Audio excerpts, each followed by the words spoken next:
Hello, hello, hello. Welcome to After the Whistle. He's back, Mr. Sick Man over here, leaving me do the show.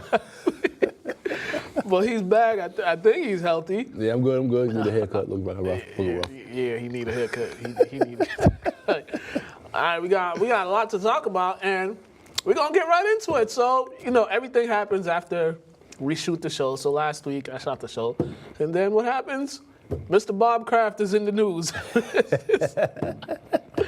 Bob Kraft, 70-year-old man, in the news for the wrong reasons.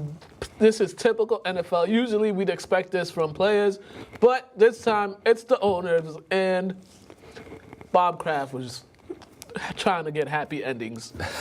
And it's not looking like a happy ending for him because he's been charged with 2 counts.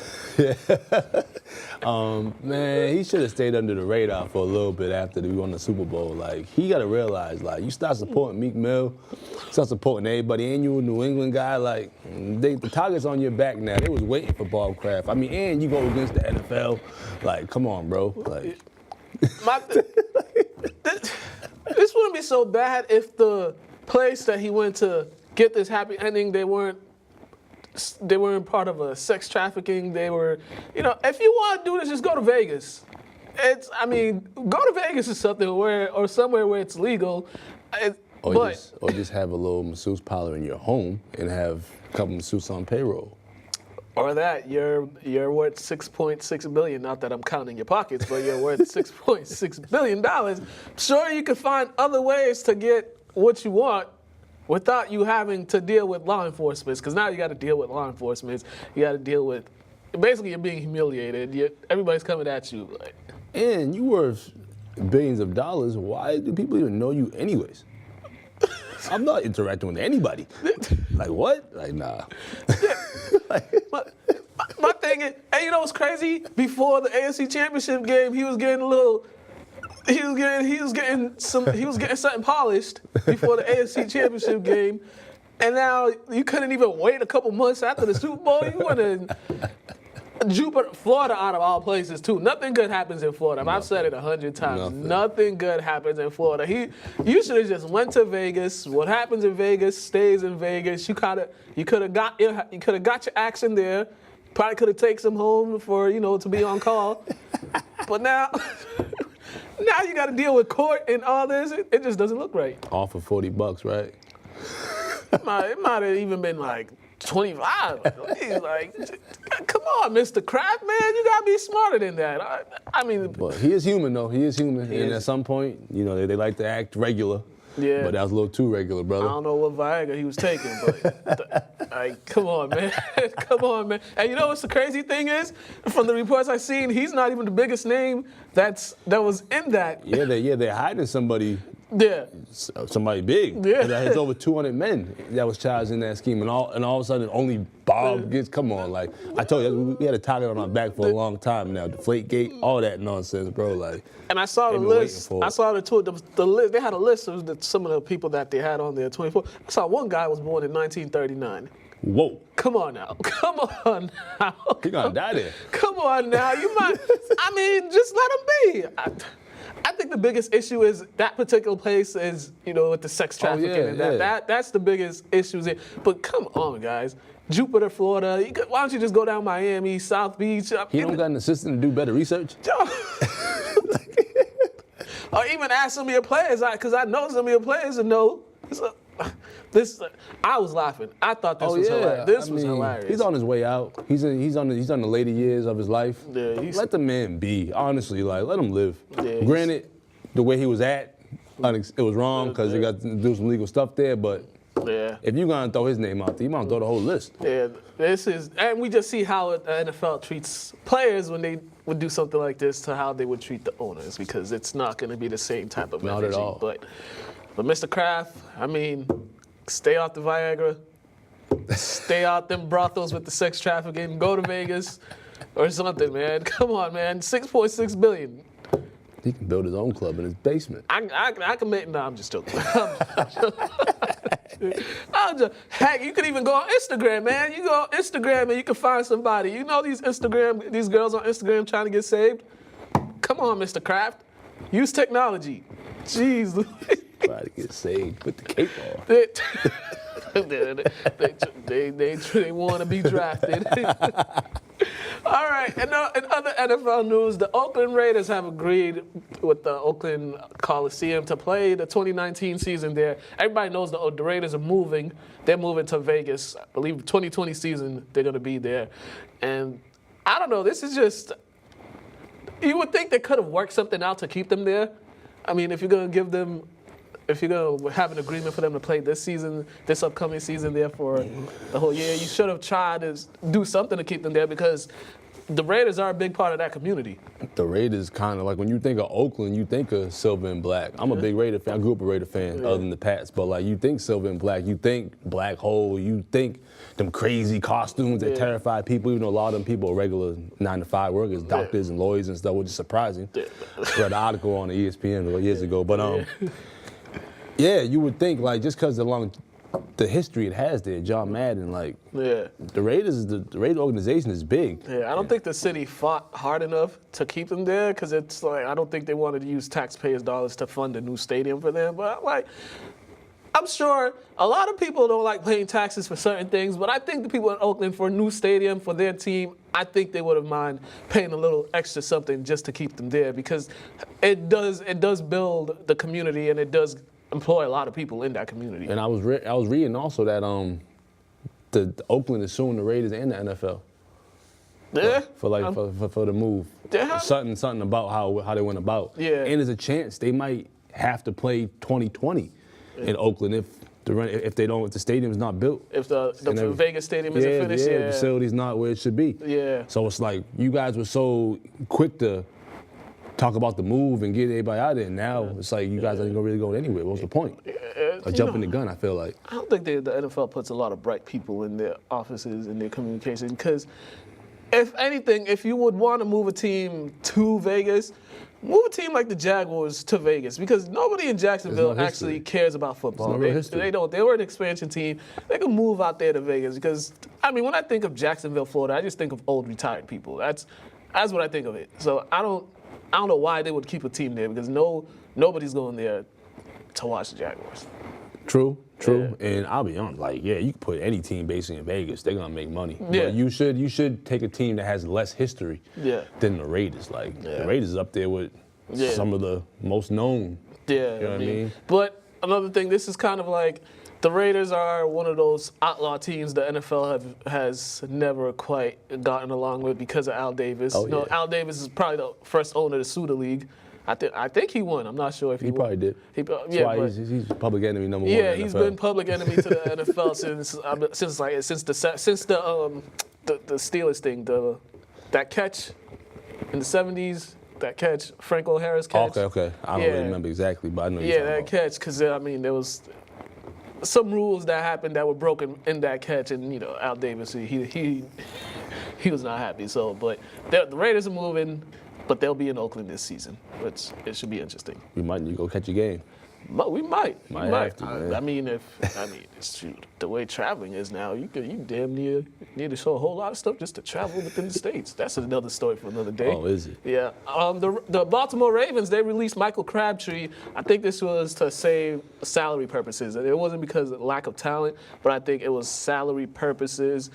Around this time of the year, this is usually when teams start cutting veterans, and I think Crabtree still has it. I think he could still help a team out because last season he did have a solid season for them last year. Yeah, I think he still definitely contribute to a team. I don't think it definitely would be the Ravens because he's coming off career lows like with 100 targets with 54% catch. Yeah. 54 catches, 607 yards. He started all 16 games. Yeah. Granted, he's doing all right. Yeah. But he's not where he should be. Also, fact that they changed their offense. Oh yeah. They started running more, and the whole Lamar Jackson aspect of it that played a big role. But him being the 10th overall pick, you know what I mean? It's like you expect bigger numbers than that. Yeah, and he was scheduled to receive $2.5 million in roster bonuses if he was still on the roster next month, and he was going to earn $7.5 million in 2019. So, I mean, Yeah, I mean, I can see why the Ravens did that to save money. This creates cap space for them for free agency that's coming up. And, here's another stat: he was 8th. He led the NFL with 8 drop passes.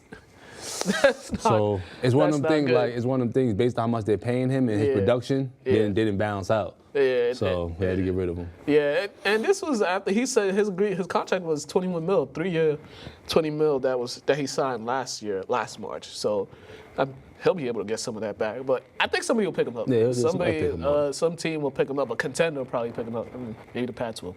I mean, some of the drop passes probably weren't all his fault. Yeah. You know what I mean? Yeah. So it happens. And he usually has good hands. Yeah, he's pretty good. Yeah. And other news, the Dallas Cowboys. Randy Gregory, I'm not even surprised by this. He's been suspended once again for violating the league's substance abuse policy. I think this is suspension number 3 or 4, because when he came into the league, he got suspended because he was getting high before the camp and stuff. And then this is a guy that just doesn't get it. He got 2 first names, man. You can't trust nobody with 2 first names. That's what I was told growing up. But honestly, some people just don't care enough to get it. You know what I mean? When you already got the money, and you know you got a good amount, you don't really care what happens next. Like, he's one of those. Honestly, he might just be along for the ride. He had to be a professional athlete. Yeah, this is an indefinite suspension, and this is coming off because I think he started off this past season on suspension. I think he got suspended. First few games of the season, and you would think you'd be on the straight and narrow, but maybe it's something deeper than that. He might be coping with something that forces him, kind of like what's his name, that left. Gordon. Yeah, like Gordon. It might be a coping mechanism. He might something deeper than that. He might just need to go see some help. Yeah. Because you can't fall back from this based on based on your career and how much you're getting paid. Mm-hmm. There's something deeper than. Yeah. Just that. And now this is basically career threatening, because I think if another couple suspension, he'll probably be banned from the league. Or how many suspensions do you need to be banned? I don't even know. My whole thing is, one suspension will be good enough for me as a professional athlete, because it's like there's so many guys that want your job that just as good as you. Mm-hmm. Why do you think they should be giving you a million chances? Yeah, and one should be enough. And this was part, and you know when they have this terms, because you're coming off a suspension, and then the terms of you staying in the league is to not violate the rulings. Contract? It was part of the agreement that he had with the league, part of his conditional reinstatement, that you just stay on the straight and narrow. But it's just like, I mean, granted, you can't babysit somebody, especially when they're an adult. As an adult, at some point, you got to take responsibility for yourself and realize, listen, is this worth it? Is this worth me making a living? Or is this worth, me providing for my family? Because it seems like he doesn't care. It's because his freedom is not on the line. If this was probation and he had them same stipulations, I guarantee you he wouldn't get in no trouble. Yeah. I don't really know, I guarantee you, but most people wouldn't get in any trouble when their freedom's on the line. This is a job for him, and he already got money. Yeah. So he got a good amount. Yeah. So he could get more if he stays on the straight and narrow, but we all can't have that focus. So we'll see what happens here. But I mean, the NFL is once again the no fun league, trying to ruin some stuff. They're having their competition committee meetings coming up, and they have a few things they're going to discuss. One of the rule changes they want to discuss is the celebration, the end zone team celebration.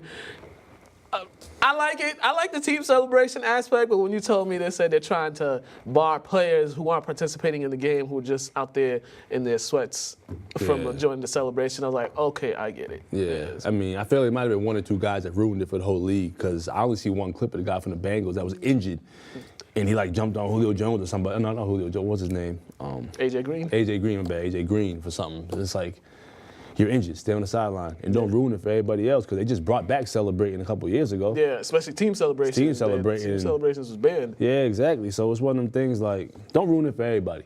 Yeah. In all reality. Yeah, definitely. And these celebrations, they're all creative too. Like, that's one of the things I like about, I enjoyed about the NFL this past season, is the team celebrations, that everybody, even the guys that are suited on the bench, they can come on the field and celebrate with your teammates, because that's basically what, NFL is, celebrating with your teammates. But I don't think they should. Another change, they want to make some changes to the instant replay. Have some more people be on there to look at instant replays or something like that. Is it going to speed it up? Probably. Are there gonna be people that watch the replay before the refs go over there to watch the replay? I hope that's the case. So they can case. just tell them, nah, they have to call right. Yeah, I hope that's the case because the replays are already annoying. I mean, replaying college basketball is dumb, and replaying the NFL is really annoying because some of the things we're like, why are y'all even replaying this? We see this.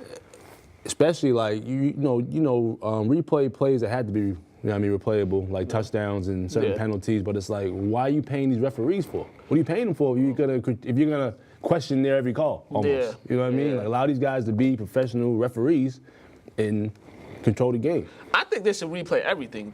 Well, anything that's controversial because I respect that. Because sometimes they'll have a catch. And we see it's not a catch, and then the team will just run to the line of scrimmage and get a playoff just so the other team won't get a chance to look at it. I think those are the type of things that they should have somebody on deck and be like, to look and make sure they're like, wait, let's look at that first. Because sometimes they miss it, and it's just like, what is going on? It's just the time thing. Because football, them games are long enough, and if you replaying, questionable things, and that's part of strategy too. Mm-hmm. Like if you know you had a questionable catch, you try to hike it as fast as possible. Now it's the opposing team's fault if they don't challenge it or they don't call time. You know what I mean? They don't challenge it. So it's all part of strategy as well. Yeah. So we'll see what changes they make. As long as they make changes to benefit the game, that'll help. All right. So the NFL Draft Combine is this weekend, and I hate the Draft Combine. I hate it because having these guys run, jump, do bench presses. I don't think that's going to do anything for their draft stock. I think it's good for players that went to maybe mid-major schools or lower level schools. I think the draft combine is good for them so they could just get a workout or show what they can do. But for top prospects or for guys that went to, let's say, Ohio State, Michigan, Florida, Clemson, I mean, there's no need for them to even be at the draft combine except just to do anything at the draft combine besides interview with owners and GMs. That's the only thing I think the top prospects, top 10, top 15 should do. Because other than that, you already know who the top 10, 15 prospects are. So you saw them all season long. Even the top 25, you saw them all season long. Yeah. I think the combine, the push, they're doing the bench press, the running and all that. I think it might be more beneficial for like linemen. Mm-hmm. Got offensive and defensive linemen to show their brute strength and how fast they are getting off the line. But for skill players, there are some skill players that are this small that are great. You know what I mean? So it's one of them things like I would just really do that for the linemen. And it's like just watch the tape. Yeah. I mean, if you can't make your judgment from watching the tape and you need a draft combine, then I don't think you should be a GM because that. I mean, the tape tells it all. So, but the only thing I like about the combine is the 40-yard dash. Yeah. That's the most exciting thing. Rich Eisen's doing his run 40-yard dash. Really? Yeah, he's doing it every year. There's actually a challenge. It's like fans could upload their 40-yard time on Twitter and just the hashtag #RunRichRun St. Jude's, and I think they'll post it on. He'll post it on his social network or the NFL network will post it. So I might do it. Yeah, I might get in there. I might. I never ran a 40. I did once. So. There's a way you run the 40 though, right? Yeah. You start and you come up. Yeah, there's a certain strategy. Almost kind of close to running a 100-yard dash, but not really. You're just 60 yards short. My track career lasted one day. I played lacrosse. My track career lasted until senior year of high school. And the coach made me run the distance because I was African. Well,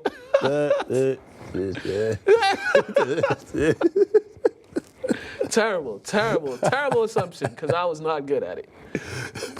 All right, draft prospects. We're going.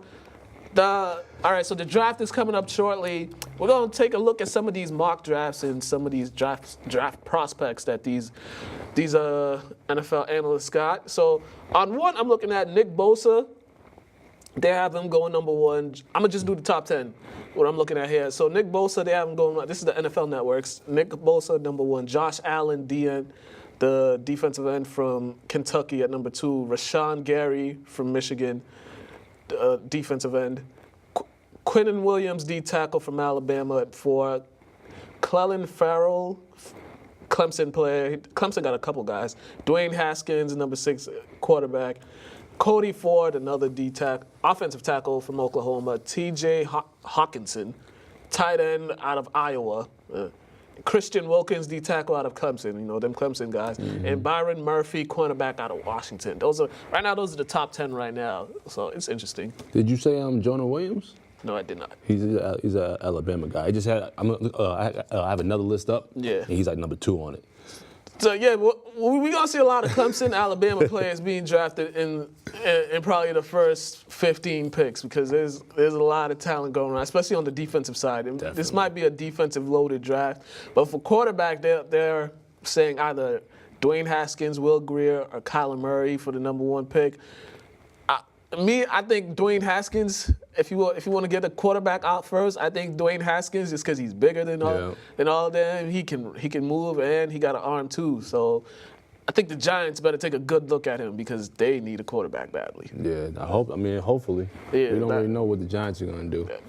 My guess, they'll probably go with Will Grier. That's my guess. Yeah. I wouldn't be surprised. Yeah, I wouldn't be either. But we'll have more draft prospects or our top whatever after the combine. I'm tired. I'm joking. All right, we got NFL free agencies coming up. There's some free agencies out there. There's some good players, solid players out there.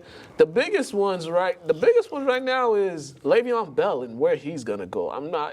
I think any team that picks him up is gonna get a solid player, but I don't know. What do you think is gonna happen with him?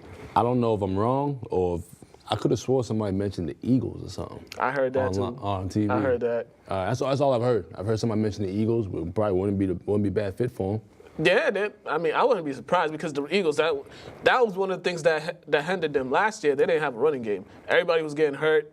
All their running backs got hurt, and that'd be a solid pickup because they got the quarterbacks, they got the receivers, and that'd be good. Also, Antonio Brown, where is he gonna go?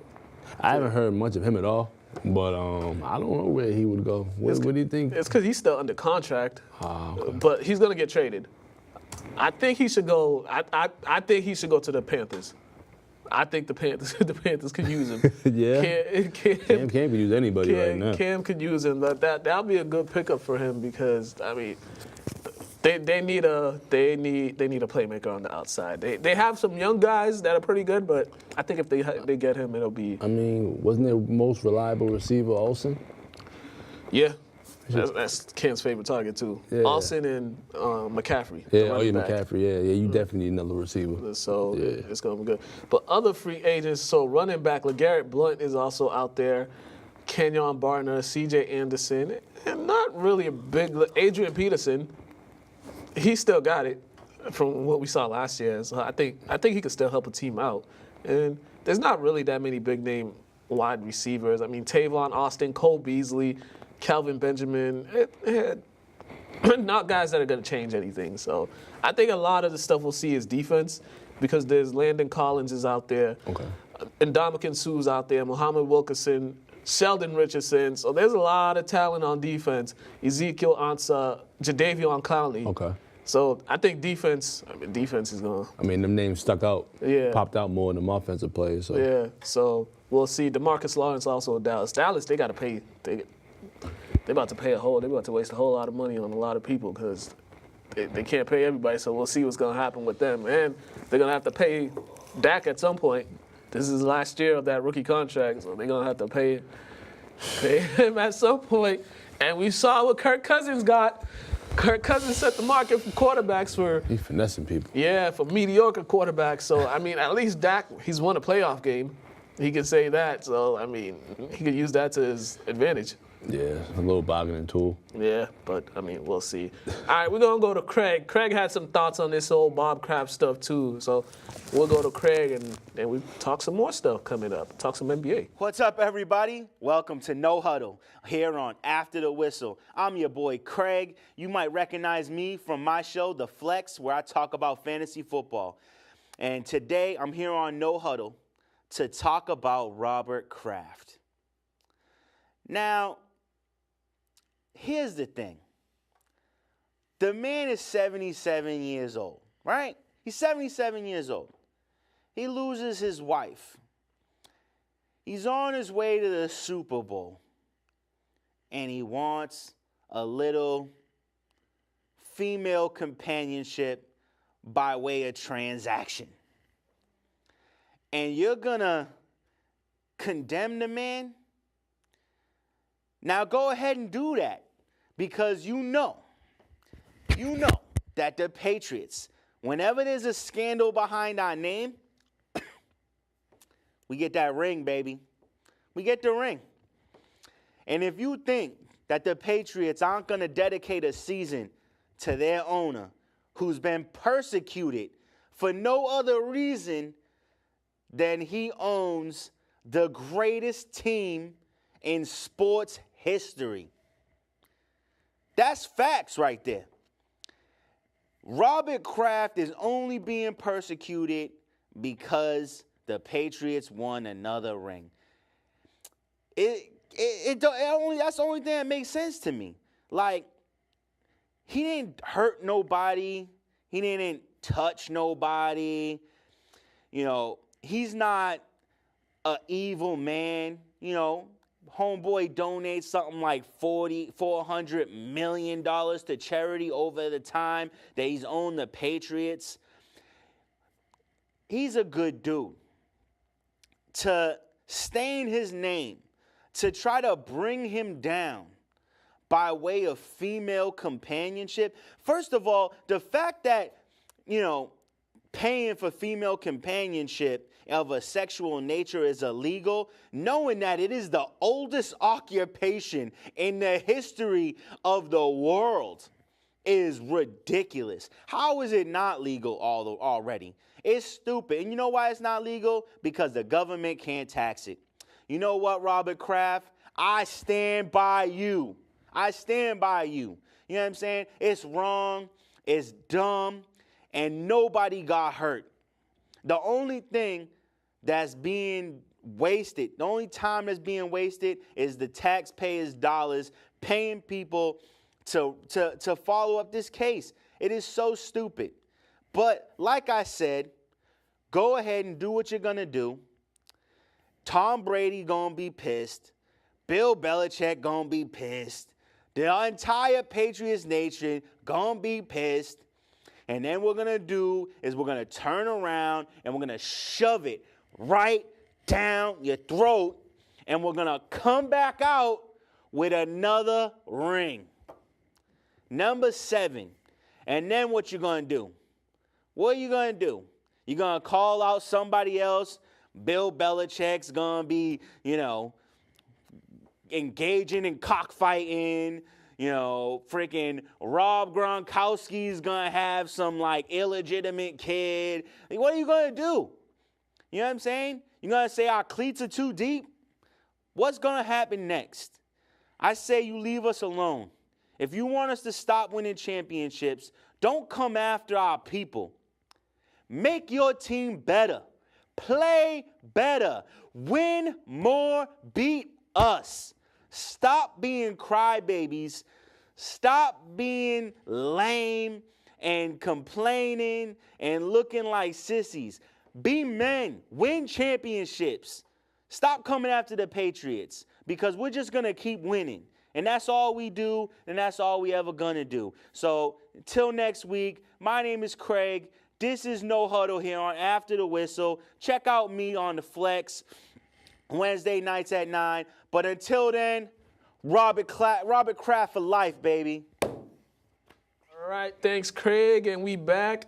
Let's talk some NBA and the Celtics coming off the All-Star break on a 3-game losing streak. You lose a close game to Milwaukee by 1 point. Kyrie got the last shot, just couldn't make it. He was fouled twice, but they didn't call it. But they're not going to call every foul. And then came the Bulls and last night. So the Bulls are a 15-win team, and the Celtics managed to get blown out by them. At one point, it was like a 20-some-odd lead. The Bulls had a 20-point lead in that game. Zach LaVine and Lauri Markkanen had a big night for them, 41 points and 30 points, I believe, for Markkanen. And, yeah, it was the second quarter. Celtics they look like a shell of themselves. Those bad habits that I've been saying, they still have those bad habits, and it showed the last 2 games.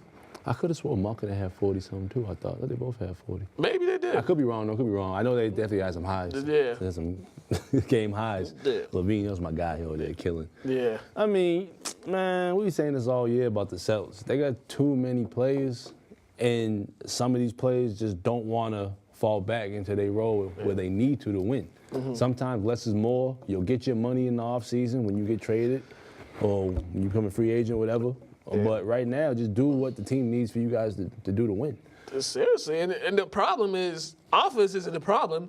Defense is the problem because there's too many times on defense where they're just playing that Olay defense, and it's like, guys, what are y'all doing?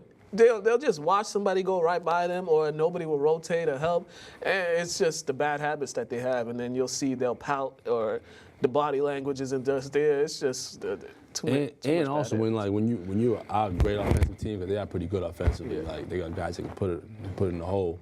You tend to take I want to say you don't take the defensive as I want to say as intense or look at it as important as offensive because you know you can always score on them. Yeah.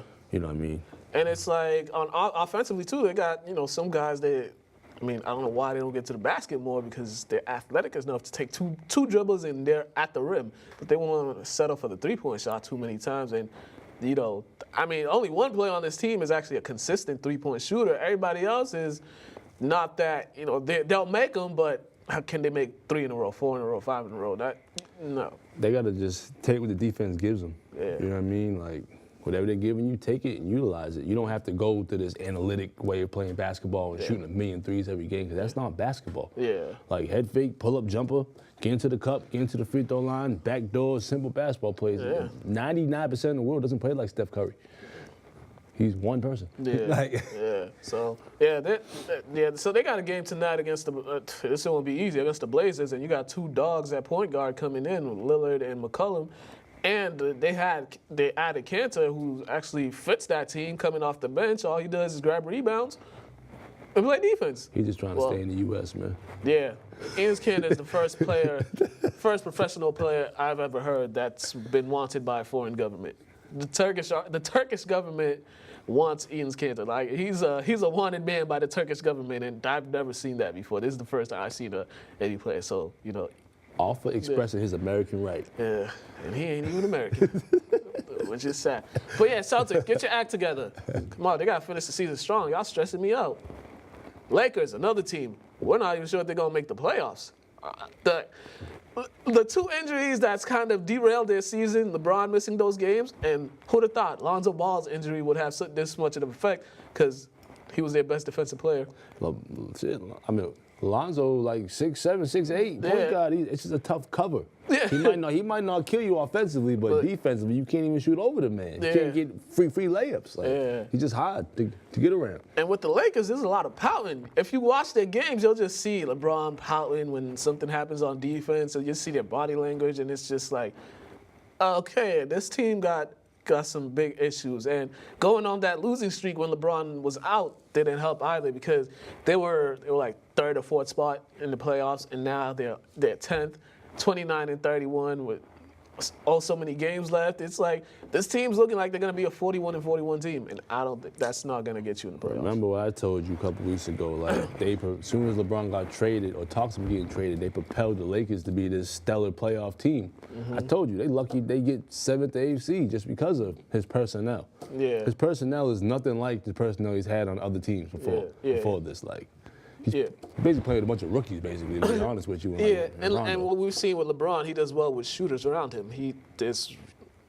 Reggie Bullock is probably the only shooter that they have. I mean, Kyle Kuzma is nice, but he's not a shooter. Like, he's not a spot-up shooter. Yeah. He's not, let me stand here, catch a shooter, and I'll make it. To be honest, I feel like Kyle Kuzma's going to do better when he leaves the Lakers if they get rid of him at some point, just because him and LeBron play the same position. Yeah. They're both 3-men. Yeah, but my thing with LeBron is I feel like because the trade didn't go through, he probably felt he was going to go to the Lakers and gut him out and get whoever he wanted to get in there and then have the best chance to make the playoffs. Now you stuck with what you stuck with. But ain't like they tried. Dell Demps, he lost his job because he didn't pull the trigger, which was dumb. You should have pulled the trigger and made the move. Now you lost your job because of that. So it wasn't like they didn't have something in place, but I mean, this Lakers team, it's not looking good. And they're losing to bad teams. That's the thing. They lost to the Hawks. They lost to the Grizzlies. like, because they're a bad team. yeah. Like they're not awful, but Yeah.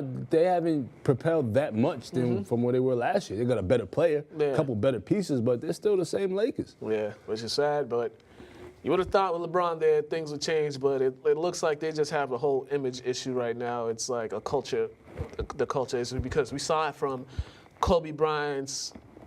After that year, Kobe Bryant, they lost to the playoffs to the Mavericks. And then the year after, I think the year after was when he hurt his Achilles. Okay. After that, we saw it. They were just making bad decisions after bad decisions. You got a veteran, you got Kobe Bryant, who's a shell of, who turned out to be a shell of himself, because it was just like it was hard to watch him play basketball, because he could barely play 2 games in a row, and everything was a struggle for him. So, and they give him a big contract. They gave Kobe a big contract for what? That kind of hampered them. I mean, I know, granted, he's been there for a while, but you don't give him. At that point in his career, you don't give him a contract. I think that contract was more just a thank you for the 20 years. Yeah. Thank you for your 20 years. But I felt like they also were spoiled with Kobe. Yeah. Because they had players they were trying to play with Kobe, and Kobe's either pushing them away or they were just trading them. You know what I mean? And then it's like, now you stuck with just Kobe. Yeah. And when Kobe retires, who you got now? Yeah. He didn't even allow them to get somebody else in that might be able to take his spot. Yeah, that culture was bad. The Lakers culture. I mean, it wasn't Kobe's fault. It wasn't. I mean, after the president, the owner died, Dr. Buss died. I mean, the son kind of ruined everything with some of the decisions he was making, and then the daughter had to step in. And it was just like, the Lakers franchise is just going through a tough phase right now, and. Maybe at some point they'll get out of it because they're all the Lakers. But right now, it's. I mean, we hope. We hope. Yeah. Rockets. I mean, they're playing impressive. They beat the Rockets. They beat the Warriors without James Harden. They had a nice win over the Hawks the other night. They did lose to the Lakers last week after the first game back from the All-Star game. But at one point they had an 18-point lead in that game. But they had everybody in that game. But Chris Paul healthy. He's actually been playing well. He's been doing a lot of work for them, especially that Golden State game. He did a lot. I mean, last year he was doing well healthy too. Yeah. In the playoffs till he got injured and they lost the series. Yeah. So personally, I felt last year they would have won that series against Golden State the way they was playing. Yeah. They were just playing good basketball. Yeah. But my thing with them is that the threes, they jack too many of them threes. I said last year. Yeah. This year is gonna be tough because they got Boogie now in the paint. If they both meet in the conference finals. Yeah. And it's one of them things that they just don't have the personnel, I feel like, to compete. Yeah. The Warriors for 7 games. No, they just don't have the personnel. No, they don't, and they have three scorers, but I mean the usage. James Harden dribbles the ball for at least 18 seconds of the shot clock, and that's terrible to play with. And Chris Paul's a victim of that too. Sometimes he dribbles the ball for 20 seconds of the shot clock. So it's like you got 2 guys that are ball dominant, and then And you got the Warriors. I got 5 guys that can get you 20. Without dribbling the ball. So it's. Yeah. So maybe it'll be one of those years a miracle happens, but I don't see it happening. Quickly, UFC. We got some UFC this week. John Jones versus Anthony Smith. Anthony Smith's about to get his behind whooped, in my personal opinion. Anytime I want to go against John Jones, I'm like, I don't see it. I mean, he defended his title so many times. Yeah. Like, I would like to go against John, but I'm not. He's gonna beat the brakes off Smith. But that dude Smith is intense. I was watching their little what's the little UFC trailer thing, whatever. Yeah. And that man's just nonstop. He trains at a high level. Yeah. He might give him a good fight. I mean, he's 6'4", like 230 or something like that. He got a long wingspan. He'll give him a good fight, but 31. He's fought him about 44 fights, 31 and 13. He's got 17 TKOs. He's had 11 submissions. I don't know how he'll fare against Jones. He's 23-1, and Jones, he's just unorthodox. He's a tough man to like figure out. So we'll see what happens here. This is this Saturday. This one's gonna be on ESPN. Okay. And then the next one is going to be Tyrone Woodley against who's he fighting? I forget who he's fighting. They do from Africa? Yeah, Kamura Usman. He sound Nigerian. I think he is. Yeah, he sound Nigerian. To spot a Nigerian name from a mile away. But last time I saw Tyrone Woodley, He beat the brakes off some Polish guy. Bro. That's Tyron Woodley is a monster. Yeah. The man's a monster. Like, he's a national champion in wrestling. So is the other guy, I think. Yeah. But Woodley's he's something else. Yeah, and, you know, for 36, too, he's 36. For him to still be competing at this high level, it's very impressive at that age because, I mean, you should be somewhere on the island chilling. Yeah, but the way they talk about his wrestling skills, he's one of the greatest wrestlers. Like, yeah, if he gets that guy in a submission, it's over. Like, It's over. So for him to have hands like that and to be a great wrestler in UFC, it's rare. It's either guys either great submitters and fight like this, or got good hands and can't submit. Yeah. So Yeah, he has both. He's great we'll balance. see. So if we look up the records here, 14-1 for Usman, 19-3 for Woodley. He's got 7 TKOs. He's got 5 submissions. And, I'll watch it, but whoever got pay-per-view, I'm coming over. I'm watching. Usman's good, though. Yeah. He's good. He's training with, what's Evans? Reggie Evans? Is that his name? The basketball player? Nah, the guy he's been a heavyweight champ. Reggie something, I thought, or something Evans. I don't know, but he trains with him and I forgot who else. Yeah. But he has some people in his corner that's pretty solid. Yeah, and if you look at Usman's record, 14 wins, 1 losses, 6 TKOs, 1 submission, and he's lost 1 from submission. So, I mean, it's set up to be a good fight. Usman also got the length on him. He's 6 feet. He got a 76 reach, but we'll see. All that doesn't play. All that gets canceled out. Once you get in that octagon, it's basically all-out war, and we'll see about that. All right, Athletes Corner. We got Lynn English men's basketball team. They had came off a win at Woburn High School at the Comcast tournament, and they're getting ready for the state tournament. They have a game this Friday against Lawrence, I believe. So, Athletes Corner. We're gonna come back, talk a little college basketball, and wrap up the show.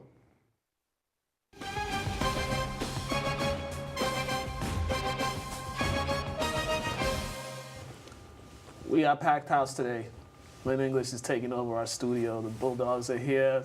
You can't see it as a studio audience. This might be our first studio audience, but we are Athletes Corner. We got Lynn English Bulldogs coming off a big win over Brookline this past Monday at Woburn High School in the Comcast tournament. I got head coach Antonio Anderson. I got junior Jarnell Guzman, junior Mason, and sophomore Jack Rod. What's going on, Playpos?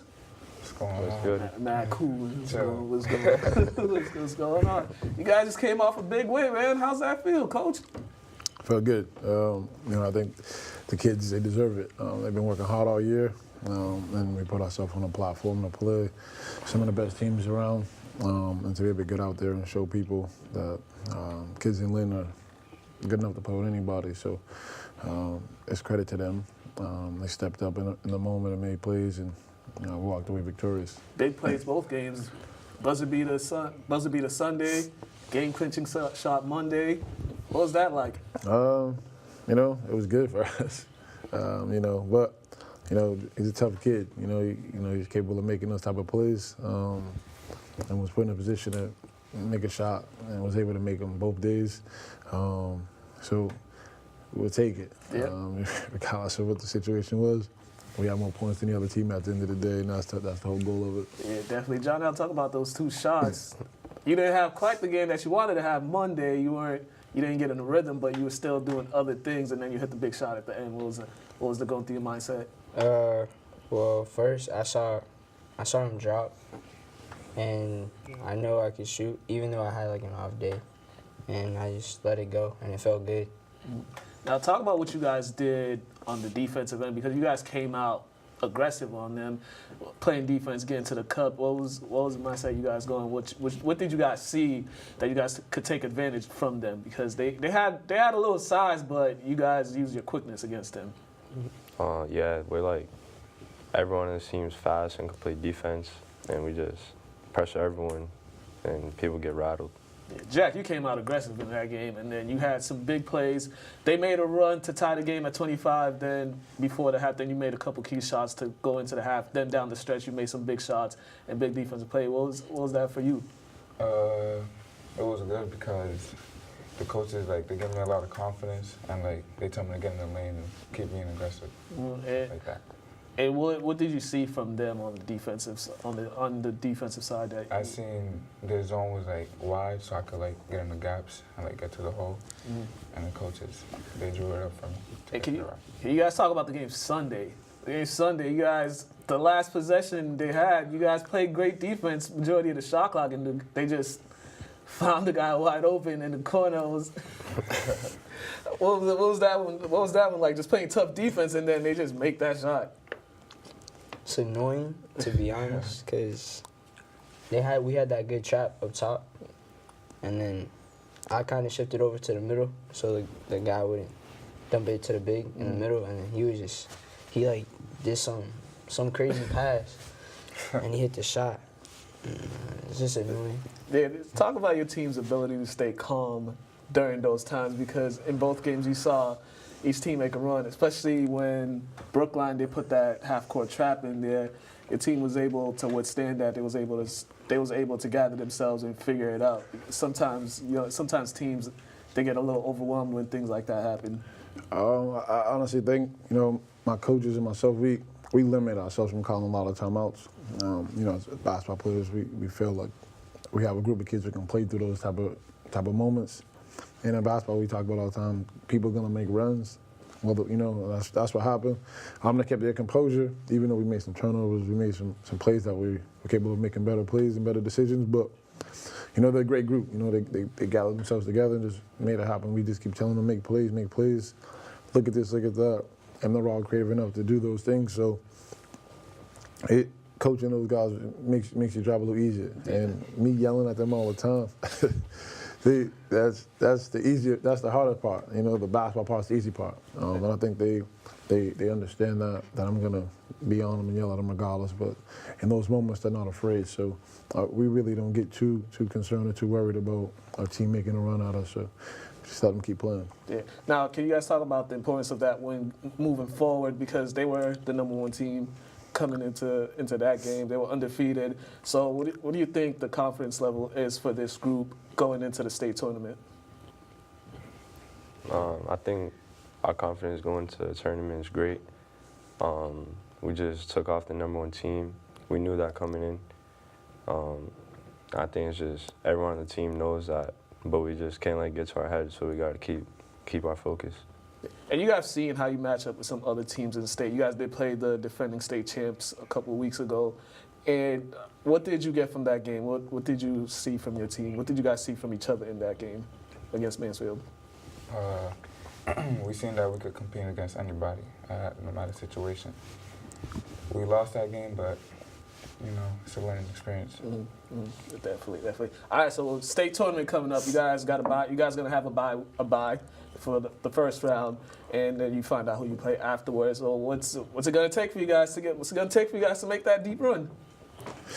Just a consistent effort, I think, in practice. We just stick to what we've been doing, not trying to do anything different. We know the things we need to work on.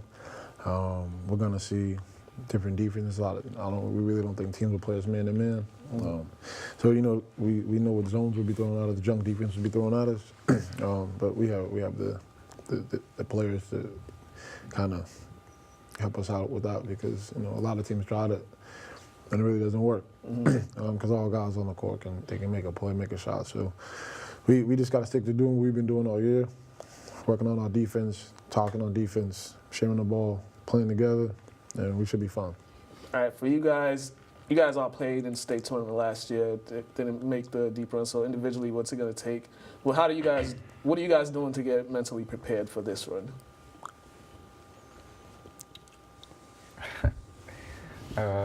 It's going to take one day at a time, one game at a time, because it is a process. So we got to slow it down in our head that it's one possession at a time, all that. Can't rush it. Yeah, I'll say the same thing, taking it game by game. Not letting the rankings get to us or anything like that, and just focusing all the time. I'll just say don't switch up, just play how we play normally, and keep fighting, keep showing fight. Definitely. They find out. You guys find out this Friday, whatever day, the 22nd. This is pre-recorded, so by the time this comes out, they'll know this stuff. Do you guys know when the first game would be, or? No, but I think it's probably like next Thursday or Friday. Next Thursday or Friday. And it'll be a home game, too, so definitely check them out. Now, lastly, before we get up out of here, last time I was at English, this guy said he could outshoot me. Him right here, Mason and Alonzo. I want to ask him again, do you still think that's true? Yeah, I'm even better shooter now. All right, so we're gonna have to get this. We're gonna get this, and we're gonna get it on camera too. I'm gonna come down to Lynn English. We're gonna have a shootout, me and Mason, and we're gonna see if he can do it. I'm lost, so he might be able to. So, I don't know, but good luck, guys. State tournament coming up. Good luck. Thanks for coming. Good luck in the state tournament. They're gonna be back here with the trophy. I'm calling it now. They're gonna be back here with the trophy. So you guys make that run. Thanks for coming. Thank you. Thanks for having us. All right, guys. You guys been watching Athletes Corner. We are out of here.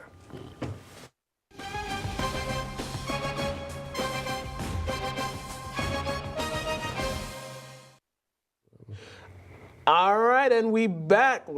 Thanks for that Athletes Corner. All right, college basketball. Quickly, we'll talk about this quickly. We'll look at the AP Top 25. Gonzaga's the new number one, which is not a surprise since Duke lost to North Carolina. Some of the top teams lost. So Gonzaga is number one. I feel like Gonzaga, they always do this each year. They always like peak at the number one around this time of the year. They get the hype going into the postseason, and then we get disappointed with them. It's usually how it goes. I know this year they've been talking about they're probably one of the top 4 teams in the country. Yeah. Like title run type team. Yeah. So this might be the year for them. I've watched Gonzaga play. They're nice. Yeah, they got some guys. Yeah, they do. They got some dogs on that team. But the top 2 in the top 10, Kentucky's they've been killing. Since conference play starts, they've just been running through the competition. They did have that tough loss against LSU, which is another team that's kind of creeping up on everybody. They're at number 13 now. But North Carolina, Duke, they're still there. North Carolina, I think they're playing some solid basketball. Kobe White, he's been nice. Him and Isaiah Little, they've been stepping up. They're the least talked about freshmen this season. Yeah. I mean, just because the freshmen that are the most talked about is just doing some stellar things. But Kobe White, he's been doing some. Last night against Syracuse, he had about 34 points, a career high. Hit some threes that was like, oh, okay. But that's pretty good. Tennessee is falling to number 7. Houston's at number 8. Michigan, number 9. Marquette at number 10. So a lot of the blue bloods. Kansas is at number 15. Team that we should watch out for, Virginia Tech. They did have a big win Monday night against Duke. And also a team to keep an eye on is Texas Tech. Maybe they can make that run. Oh, Marquette, too, with your guy on there. Oh, yeah, that boy balling. Yeah, that boy be knocking things down. Yeah, he's the only player that had 50 points. He might be one of 2. I think somebody else might have scored 50. Yeah. I'm not positive, though. But I know there's a lot of guys that are getting buckets this year. Yeah. All right. North Carolina, Duke last week. This was the first 30 seconds of the game. Zion Williamson hurts himself. The shoe explodes. That was just one of those freak accidents. It was like, you too strong for them shoes. Somebody said he needs to wear the LeBrons. I think, was that me? I don't know. I said Lonzo Mourning, LeBron's. You remember when we was younger? Like maybe when we was teens, Nike Town used to have this little thing, the little poster that showed what sneakers should go to what position. Yeah. They need to reinvent that again because you got guys that are 6'9", 300 pounds wearing Paul Georges, bro. Yeah, you see what the Paul Georges did to my ankle, they get wet. Yeah. It's one of them things you gotta understand who the sneaker's made for. Yep. The sneaker's made for Paul George. He's 6'11", half your size. So think about it like that. You might get some LeBrons, brother. Yeah, he definitely needs to get some LeBrons. I wore them LeBrons. I mean, them things are heavy. And the way Zion plays, he needs those. But that game when he went out against North Carolina had their way in the paint with Duke. It was putback after putback, cut to the basket, and that it gave Duke one of their worst home losses in a while under Coach K. It was exposed a lot because they didn't know how much Zion Williamson controlled the paint until they lost him. Yeah. I mean, Luke May had 35 and I think 35 and like 17. Luke May, a former walk-on. Yeah, 35 on you, like, Yeah. come on, man. Luke May looks like one of those guys. He'll have a long NBA career just because he knows how to be in the right place at the right time. He looks like he's one of those players. He's just, he don't do nothing spectacular, but if you leave him open, he'll make a shot. If you don't box him out, he'll grab that rebound and put it back in. It's just one of those hard-working players that every team needs. Definitely. Especially with North Carolina, they need a guy like that. So Yeah. we'll see if they could do something crazy. Crazy things happens in the tournament, so we'll see what happens. But I mean, I'm happy Duke lost. Lastly, before we close up the show, a little high school basketball roundup. They had a tough loss against Andover, a veteran team. So, Yeah. I mean, this was their girls' first time experiencing the state tournament. So what do you think of how they handled it? I just want to say congrats to our girls for having a great season. They improved. The growth was tremendous. It was an eye-opener for them. After the game, I explained to them, the tournament is like swimming in the deep end for the first time in your life. You're so used to the shallow end. You touch the floor, you think it's there, it's no longer there. And you panic for a second, realize you just got to stay afloat. Yeah. So next year, hopefully, we just dive right in. Yeah, and you guys only losing one player. Yeah, Pam. We lost Pam, so our whole team's coming back. Yeah, so maybe this season they'll learn from, because they went through a lot this season. Yeah, they went through a lot this season. Hopefully next year they could bring it back up. And St. Mary's, not surprisingly, ran Saugus out the building yesterday, so they are moving on. Classical beat Medford. It was a highly contested game, but Classical moves on. They play Lowell on Friday.